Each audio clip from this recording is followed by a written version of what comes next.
সার্জিস আলমের উপর ছাত্রলীগের ভয়ানক হামলা। বগুড়াতে ককটেল নিক্ষেপ করে সার্জিসের গাড়ির উপর। বগুড়ায় এনসিপির উত্তরাঞ্চলের মুখ্য সমন্বয়ক সার্জিস আলমের গাড়ি ভরে হামলার অভিযোগ উঠেছে। হাসনাত, সার্জিস, নাহিদ ইসলাম এগুলা হচ্ছে এক একটা ছাল নাই। সেদিন আসতেছে অতি শীঘ্রই। পালাতে পারবি না তো। পৃথিবীর কোন প্রান্তে যাবি? কই যাবি? Europe, America, UK, USA? কই যাবি? অস্ট্রেলিয়া যাবি?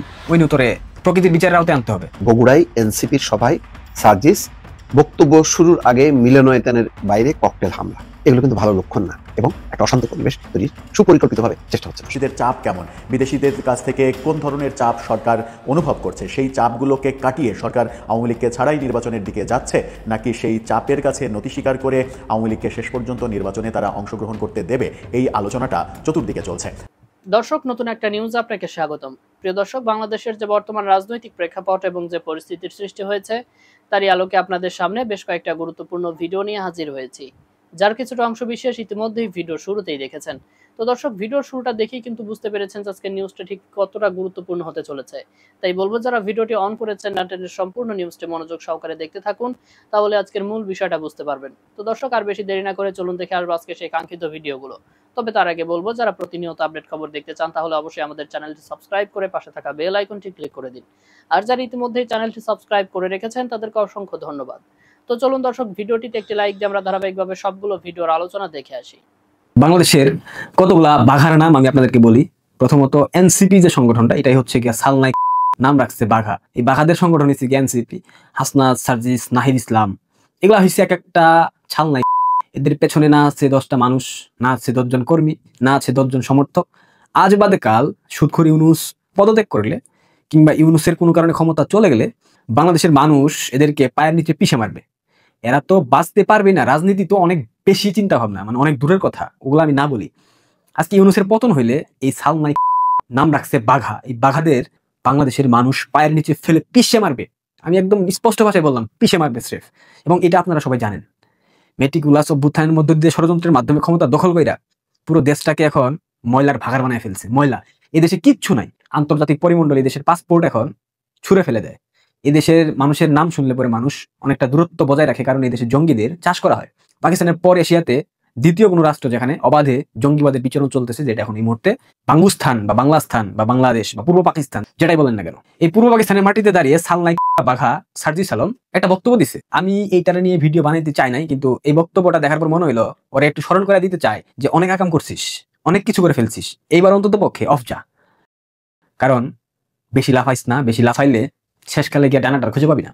আওয়ামী লীগের নামে, আওয়ামী লীগের নৌকা মার্কায় আর রাজনীতির কোনো প্রাসঙ্গিকতা এখন নেই, আগামী তো থাকবে না। আমরা আমাদের জায়গা থেকে দৃশ্যমান বিচার চাই। শেখ হাসিনাকে কোন রাজনৈতিক দল মুখোমুখি দাঁড় করায় নাই 24-এ। বাংলাদেশের সাধারণ ছাত্র জনতা তাদেরকে মুখোমুখি দাঁড় করিয়ে পতন ঘটিয়েছে। এই ছেলে মুখোমুখি দাঁড় করাইছে তুই মেটিকুলাস ষড়যন্ত্রের মাধ্যমে, এটা তুই জানোস না? আর আওয়ামী লীগ নামে নৌকা প্রতীকে নির্বাচন করবার সুযোগ নেই, রাজনীতি করবার সুযোগ নেই। দেশটা কি তোর বাপের? দেশটা কি তোর বাপে তোরে দিয়ে গেছে? এই দেশটা শেখ মুজিবের, এই দেশ শেখ মুজিব স্বাধীন করে দিছে। আর শেখ মুজিবের কন্যা শেখ হাসিনা, আর শেখ হাসিনার মার্কা, শেখ মুজিবের মার্কা, এদেশের 5 কোটি মানুষের মার্কা নৌকা প্রতীক, নৌকা মার্কা। নৌকা মার্কা দিয়ে কোনো রাজনীতি করতে পারবে না। আওয়ামী লীগ এদেশের জন্ম দিছে বইলা তুই আজকে কথা কইতে পারতেছস?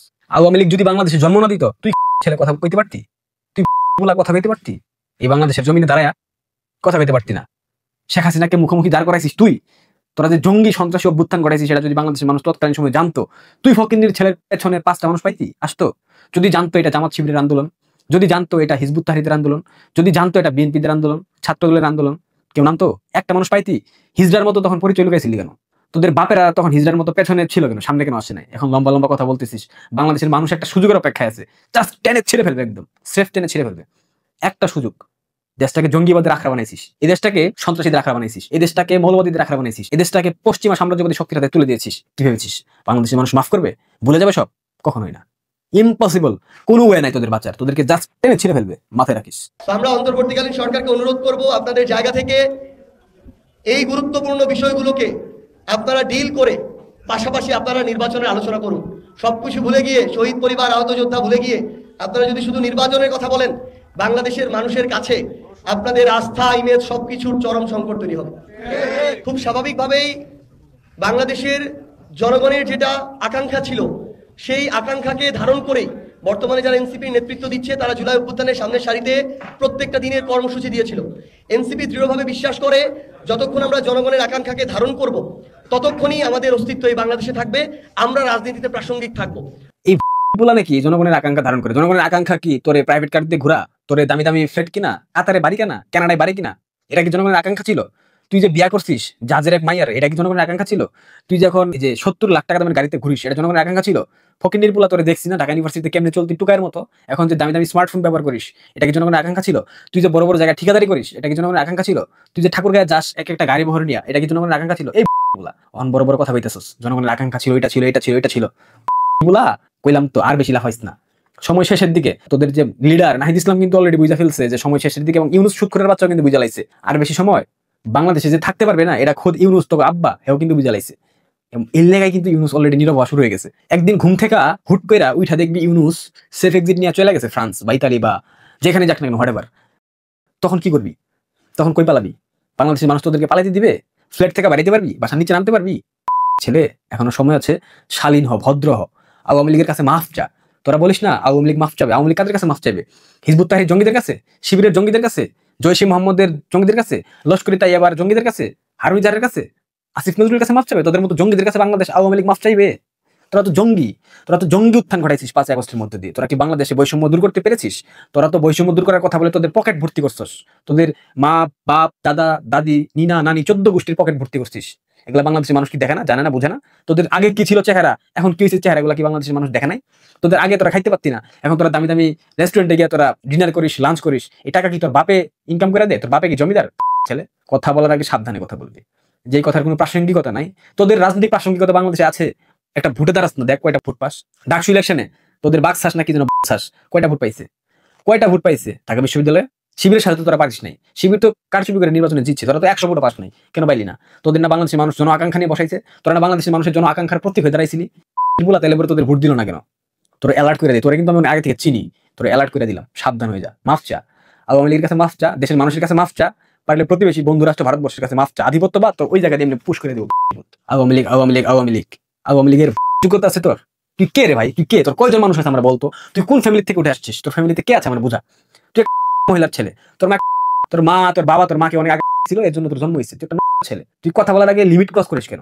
হাসিনা হাসিনা করিস না, হাসিনা হাসিনা, শেখ হাসিনার নাম নিয়ে হাসিনা হাসিনা করিস। এই হাসিনার নাম নেওয়ার পরে তোর পেছন দিয়া পুশ করে দেওয়া হবে ইনজেকশন, দেখিস সেদিন আসতেছে অতি শীঘ্রই। পালাতে পারবি না তো। পৃথিবীর কোন প্রান্তে যাবি? কই যাবি? ইউরোপ, আমেরিকা, ইউকে, ইউএসএ, কই যাবি? অস্ট্রেলিয়া যাবি? ওই নিয়ে তোরে প্রকৃতির বিচারের আওতায় আনতে হবে। আনবে বাংলাদেশের জনগণ। কোথায় পালাবি? পৃথিবীর প্রত্যেকটা স্থান তোদের জন্য নিষিদ্ধ হয়ে যাবে। তোরা ওইখানে গিয়ে বাস করতে পারবি না, তোরা এক ঘরে থাকতে হবে তোদেরকে। রাস্তায় বের হলে তোরা মার খাবি। পৃথিবীর যেইখানে যাস না কেন, এখনো সময় আছে, ভালো হয়ে যা। অ্যালার্ট করে দিলাম। অনেক লাফাইছিস, অনেক উড়ছিস, আর উড়িস না। বেশি উড়লে ডানা একদম আজীবনের জন্য টেনে ছেড়ে ফেলে বাংলাদেশের মানুষ। অনেক করছিস, বাংলাদেশটাকে ধ্বংসের দিকে ঠেলে দিচ্ছিস।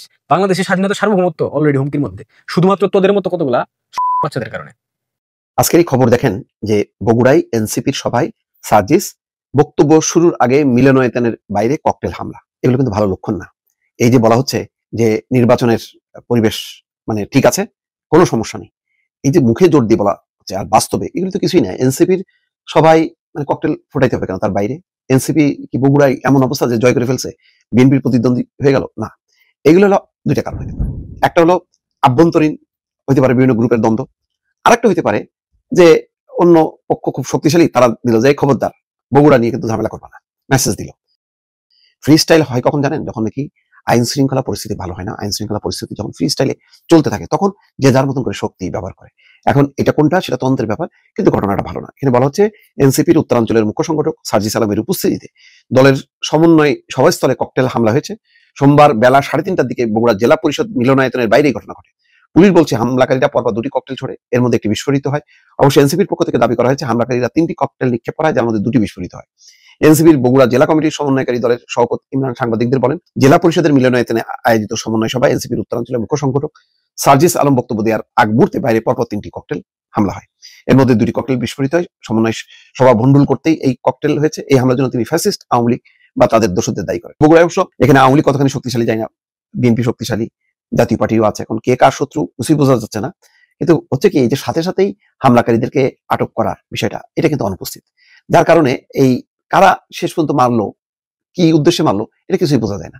এগুলো হলো খুব নিম্নমানের মানে সন্ত্রাসী কর্মকাণ্ড। এমন কোনো ব্যাপার না যে ওখানে এনসিপির এমন একটা মানে জোয়ার তৈরি হয়েছে সেই জোয়ার ঠেকানোর জন্য, কিছুই না। কিন্তু পরিবেশটা তেমনটা করা হচ্ছে। আমার ধারণা যে অন্য পক্ষ এই বিএনপি জামাত, তারপরে বিএনপি এনসিপি জামাত, এইসবকে কেন্দ্র করে এমন কেউ ভেতর থেকে সুযোগ নেওয়ার চেষ্টা করবে বা পরিস্থিতি তৈরি করবে যাতে একটা স্বাভাবিক পরিস্থিতি না থাকে দেশে। স্বাভাবিক পরিস্থিতি না থাকলে কি হবে? নির্বাচন ভণ্ডুল হবে। সবচেয়ে বড় টার্গেট আমি আপনাদেরকে বলে দিলাম নির্বাচন, যেটা আমি বারবার বলি, বহুবার বলি, বলতে গেলে প্রায় প্রতিদিনই বলি যে সবচেয়ে বড় ভুলের মাসুল দেবে যদি দিতে হয় তাহলে এই নির্বাচন না করা, রাজনৈতিক দল সরকার সবাইকে মিলে। কারণ বহু আগে এটা ডিউ হয়ে গেছে। বিএনপিও কেন ডিসেম্বর বলছিলাম আমি জানি না, তারপরে তো ফেব্রুয়ারিতে গেল। কিন্তু এইটা 5ই আগস্ট ক্ষমতা টেক ওভার করছে। আগস্ট, সেপ্টেম্বর, অক্টোবর, নভেম্বর, ডিসেম্বরেই হয়ে যাওয়ার কথা ছিল, সেটা গত বছর হলো না। কি সংস্কার করবে, কি করবে, এই করতে যে অন্যদেরকে মানে খাল কেটে কুমির আনার মতো।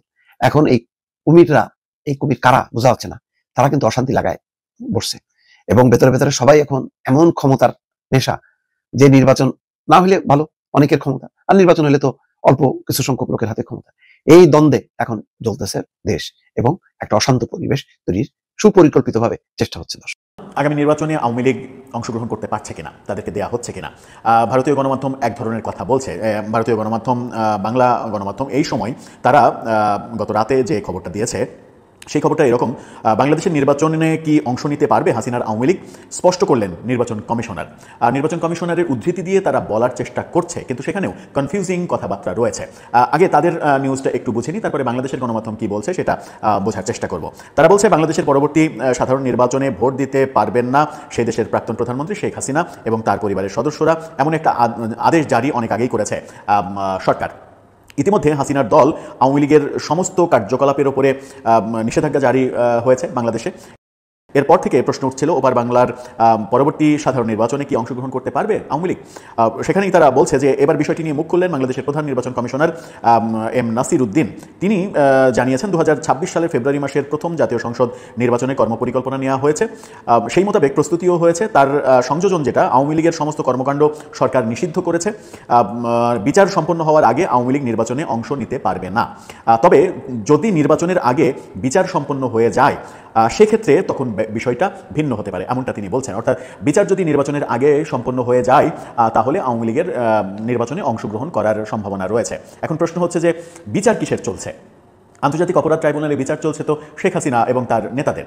দল হিসেবে আওয়ামী লীগের তো কোনো বিচার চলছে না, কোনো কার্যক্রম শুরু হয়নি, এই ধরনের কোনো আবেদনও করা হয়নি। যদিও সর্বশেষ আইন সংশোধনী যেটা করেছে সরকার সেটা হচ্ছে যে এই আদালতে দলেরও বিচার করা যাবে। সেই আইন করে এক ধরনের পথ তৈরি করেছে আওয়ামী লীগকে দল হিসেবে বিচার করে তাকে নিষিদ্ধ করার প্রক্রিয়াতে যাওয়া যায় কিনা সেই ব্যাপারে। কিন্তু এখন পর্যন্ত দল হিসেবে আওয়ামী লীগের বিচারই শুরু হয়নি। তাহলে বিচার শেষ হলে কিভাবে নির্বাচন করতে পারবে তারা? তাহলে কি প্রধান নির্বাচন কমিশনার এটা বলতে চাইছেন যে মূলত শেখ হাসিনার বিচার শেষ হলেই ব্যাপারটা এক ধরনের ফয়সালা হয়ে যাবে? তার মানে হচ্ছে যে তফসিল ঘোষণার আগে যেহেতু সম্ভাবনা রয়েছে নভেম্বরের মধ্যেই শেখ হাসিনার বিচারের রায় আমরা শুনতে পারবো এবং নিশ্চিত করেই সেই রায়টা যে ফাঁসির আদেশ আসবে এটা ভাবতে মোটামুটি বড় ধরনের বোদ্ধা হওয়ার প্রয়োজন নেই। তো সেই রায় আসার পরে কি সরকার তার সিদ্ধান্ত গ্রহণ করবে যে এখন তার বিচার হয়ে গেছে, বিচারের কাজ বিচার করেছে, শেখ হাসিনাকে বাদ দেওয়া গেছে এবং শেখ হাসিনাকে বাদ দিয়ে এখন তাহলে আওয়ামী লীগকে নির্বাচন করতে দেওয়া হোক, সেই প্রসেসের দিকে কি সরকার যাবে?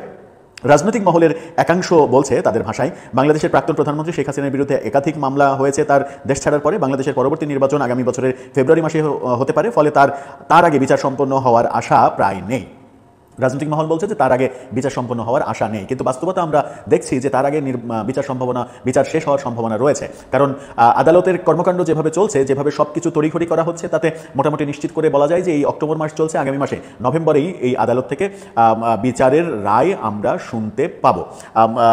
তার মানে যে বিচারের মানে এই আন্তর্জাতিক অপরাধ ট্রাইব্যুনালের যে বিচার, সেই বিচার প্রক্রিয়া, শেখ হাসিনার বিরুদ্ধে যে বিচার প্রক্রিয়া, সেটা শেষ হয়ে যাবে। এরপরে হাইকোর্ট, আপিল বিভাগ এই ব্যাপারগুলো থাকবে। আপিল করবে, আপিল নিষ্পত্তি হবে, তারপরে রিভিউ করবে, রিভিউ নিষ্পত্তি হবে, যদি করে আপিল, যদি রিভিউ করে, তার মানে চলে যাবে সেটা উচ্চ আদালতে। তার আগে এই আদালতের বিচার কিন্তু শেষ হয়ে যাবে। কিন্তু এখানে বলা হচ্ছে যে যদি মানে স্বাভাবিক প্রক্রিয়ায় চলে, রাজনৈতিকবিদরা যেটা বলছেন যে স্বাভাবিক প্রক্রিয়ায় যদি চলে তাহলে এই বিচার নির্বাচনের আগে শেষ হওয়ার কোনো সম্ভাবনা নেই। এরকম কথা যখন এই সময় বলছে তখন বাংলাদেশের গণমাধ্যম নিশ্চিত করছে যে আগামী নির্বাচনে আওয়ামী লীগ অংশগ্রহণ করতেই পারবে না। গতকালকে নির্বাচন কমিশনার ইসি আনোয়ারুল তিনি এটা নিশ্চিত করেছেন। আজকের পত্রিকার শিরোনামটা আপনারা দেখে নিতে পারেন। সেখানে বলা হচ্ছে আগামী নির্বাচনে আওয়ামী লীগ অংশ নিতে পারবে না, সাফ জানিয়ে দিয়েছেন অংশ নিতে পারবে না। এটা নিশ্চয়ই নির্বাচন কমিশনের সিদ্ধান্ত নয়, এটা সরকারের সিদ্ধান্ত। সরকারের সিদ্ধান্তই নির্বাচন কমিশন বাস্তবায়ন করবে। কারণ হচ্ছে যে এর আগে আমরা দেখেছি সরকার যখন আওয়ামী লীগের কার্যক্রমের উপরে নিষেধাজ্ঞা দিল, কোনো ধরনের মানে 1 মিনিটও দেরি না করে সাথে সাথে নির্বাচন কমিশন থেকে বিজ্ঞপ্তি জারি করা হলো যে আওয়ামী লীগের নিবন্ধন স্থগিত করে দেওয়া হলো। কিন্তু নির্বাচন কমিশনের আরপিওতে কোথাও লেখা নেই কোনো দলের নিবন্ধন স্থগিত করা যায়। হয় নিবন্ধন থাকবে অথবা নির্দিষ্ট অভিযোগের ভিত্তিতে তার নিবন্ধন বাতিল হবে। নিবন্ধন স্থগিতের কোনো ব্যাপার নাই। না থাকলেও ইতিহাস ব্রেক করে, আইন ব্রেক করে তারা কিন্তু এই ঘটনা ঘটিয়েছে। এই ঘটনা যখন ঘটিয়েছে তখন বলা হচ্ছে যে আগের রাজনৈতিক সরকারের আমলে যে নির্বাচন কমিশনগুলো আমরা দেখেছি সেই একই ধারার নির্বাচন কমিশন হিসেবে এই নির্বাচন কমিশন কাজ করছে। আগে আওয়ামী লীগ বিএনপিকে সাইডে করার জন্য যাবতীয় কর্মকাণ্ড করেছে, এখন এই নির্বাচন কমিশন আওয়ামী লীগকে সাইড করার জন্য যাবতীয় কর্মকাণ্ড করছে। তার মানে হচ্ছে যে কোনো ধরনের কোনো পরিবর্তন আমরা দেখিনি। এরই মাঝে নির্বাচন কমিশনকে নিয়ে এনসিপি বিতর্ক তৈরি করেছে, নির্বাচন কমিশনের অপসারণ দাবি করেছে, তাদের নিরপেক্ষতা নিয়ে প্রশ্ন করেছে। সেটা তাদের রাজনৈতিক এজেন্ডা, বিভিন্নভাবে রাজনৈতিক ব্যাপারগুলো চলছে। কিন্তু এই যে নির্বাচন কমিশনের উদ্ধৃতি দিয়ে দুই দেশের দুই গণমাধ্যম দুইভাবে সংবাদ উপস্থাপন করছে, এর মাঝে আরেকটা যেটা বড় ব্যাপার আছে যে নির্বাচনে অংশগ্রহণ করতে দেয়া না দেওয়ার ব্যাপারে একটা বড় ব্যাপার যেটা আছে সেটা হচ্ছে আন্তর্জাতিক চাপ। আন্তর্জাতিক চাপ প্রয়োগ করাতে আওয়ামী লীগ কি মানে সমর্থ হবে, সেটা একটা বড় বিষয়। এরই মাঝে দেখেছি যে নর্ডিক অঞ্চলের 3টি দেশের রাষ্ট্রদূত সাবির হোসেন চৌধুরীর বাসায় গোপনে মিটিং করেছেন। তারপরে তারা আবার এনসিপির সঙ্গে মিটিং করেছেন, সেখানে আওয়ামী লীগের ব্যাপারে আলোচনা হয়েছে। জাতিসংঘ থেকে ইনক্লুসিভ নির্বাচনের কথা বলা হয়েছে, ইইউ রাষ্ট্রদূত ইনক্লুসিভ নির্বাচনের কথা বলছেন, ভারত থেকে ইনক্লুসিভ নির্বাচনের কথা বলা হচ্ছে। এই যেটা জাতিসংঘের অবস্থান যেটা আগে ভিন্ন ছিল সেই অবস্থান পরিবর্তিত হতে দেখছি। সব মিলিয়ে অন্যদিকে রাশিয়া চীনের অবস্থানও ইনক্লুসিভ নির্বাচন হওয়ার মানে পক্ষে অবস্থান। সব মিলিয়ে এই চাপগুলো হজম করে সরকার চেষ্টা করবে আওয়ামী লীগকে বাদ দিয়ে নির্বাচন করতে। সেই ক্ষেত্রে এটা গেল একটা বিষয়। আরেকটা পর্যায়ে রয়েছে, সেটা হচ্ছে যে বিএনপি একটা বড় অংশকে, রাজনৈতিক দলগুলোর একটা বড় অংশকে বাদ দিয়ে নির্বাচন হওয়ার ব্যাপারে বিএনপি রাজি হবে কিনা। কারণ যদি নির্বাচন পরবর্তী সময়ে বিএনপি সরকার গঠন করে তাহলে এই সরকার গঠিত হওয়ার পরে নির্বাচন নিয়ে প্রশ্ন উঠবে, আন্তর্জাতিকভাবে প্রশ্ন উঠবে, একপাক্ষিক নির্বাচনের অভিযোগ উঠবে। আর একপাক্ষিক নির্বাচনের অভিযোগ উঠলে যে নির্বাচন একপাক্ষিকভাবে হয়েছে সেই নির্বাচনে নির্বাচিত সরকার হিসেবে বিএনপি দুর্বল সরকারে পরিণত হবে। আন্তর্জাতিক চাপ মোকাবেলা করতে তারা হিমশিম খাবে। সেরকম একটা অবস্থায় যেটা মির্জা ফখরুল এই যে পত্রিকার কথা বললাম ভারতীয়, এই সময়ে সাক্ষাৎকারী বলেছিলেন যে আওয়ামী লীগ যে কাজ করে একা একা নির্বাচন করে 5 আগস্ট ডেকে এনেছিল সেই একই কাজ বিএনপি করতে চায় না, একই শাস্তি বিএনপি পেতে চায় না। সেই ক্ষেত্রে বিএনপির অবস্থানটাও একটা গুরুত্বপূর্ণ অবস্থান বলেই মনে হবে। বিএনপি আরেকটা ইকুয়েশন রয়েছে, সেটা হচ্ছে যে আওয়ামী লীগ যদি নির্বাচনে না আসে তাহলে বিএনপির আরেকটা লস রয়েছে, সেটা হচ্ছে যে ভোটের ইকুয়েশনের লস। আওয়ামী লীগের ভোট বিএনপি পাবে না, এটা মোটামুটি নিশ্চিত করে বলা যায়। যে কর্মকাণ্ডগুলো 12-14 মাসে বিএনপির দেখা গেছে তার ভিত্তিতে আওয়ামী লীগের লোকজন সব থেকে বেশি ক্ষেপে আছে বিএনপির উপরে। সুতরাং তাদের ভোট বিএনপিতে না পড়ার সম্ভাবনা প্রায় শতভাগ। সেটা বিএনপির জন্য একটা বড় দুর্যোগ বয়ে আনতে পারে। সেই কারণে বিএনপি কৌশলে চাইতে পারে যে আওয়ামী লীগ যে কোনোভাবেই হোক, রিফাইন্ড হোক, যে কোনোভাবেই হোক, নৌকা মার্কাটা ব্যালটে থাকলে তাদের নির্বাচিত হওয়ার পথটা আরও খোলাসা হয়ে যাবে। নতুবা আওয়ামী লীগের ভোট যদি জামাতের উপরে ভর করে তাহলে সেটা বিএনপির জন্য ভয়াবহ পরিস্থিতি ডেকে আনতে পারে। দর্শক, আপনার কি মনে হয় এরকম প্রেক্ষাপট, সমস্ত প্রেক্ষাপট যেটা বললাম, এরকম প্রেক্ষাপটে কি দাঁড়াচ্ছে? আওয়ামী লীগকে সরকার নির্বাচনে অংশগ্রহণ করতে দেবে নাকি তাদেরকে বাদ দিয়ে, যেমন ঐক্যমত্য কমিশন হয়েছে 19টা নিবন্ধিত দল, সর্বশেষ গণফোরাম সই করার পরে 20টি নিবন্ধিত দল সই করেছে, বাকি 32টা রাজনৈতিক দল এর বাইরে, নিবন্ধিত অনিবন্ধিত আরও অনেক। তো দর্শক, দেখলেন আজকের ভিডিওগুলো। আর এই ভিডিওগুলো সম্পর্কিত যদি কোনো তথ্য বা মতামত থাকে তাহলে তো অবশ্যই কমেন্ট করে জানিয়ে দিন। এতক্ষণ সাথে থাকার জন্য ধন্যবাদ। নিউজটি শেষ করছি এখানেই, ফিরছে আগামী ভিডিওতে নতুন কোনো টপিক নিয়ে। আল্লাহ হাফেজ।